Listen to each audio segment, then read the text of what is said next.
আলাইকুম। আমি মিয়া ভাই। সকালবেলা রাস্তা বাইর হই, দেখেন কি অবস্থা। পানি, এটা হলো পান্তাপথ গ্রিন রোডে। পানির অবস্থা দেখেন।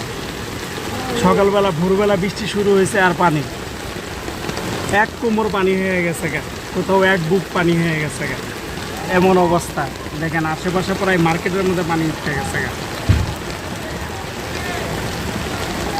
এই যে রিক্সাগুলো একবারে ইয়ের উপরে পানি উঠে গেছে গা। এই যে রিক্সা দেখেন কত দূর পর্যন্ত উঠে গেছে গা পানি। খুবই ভয়াবহ অবস্থা। অর্থাৎ বাইরে যারা বাইর হবেন আজকে খুবই সাবধান, খুবই কন্ডিশন খারাপ বাইরের। দেখেন কি অবস্থা পুরোটা, যেদিকে তাকায় পানি আর পানি।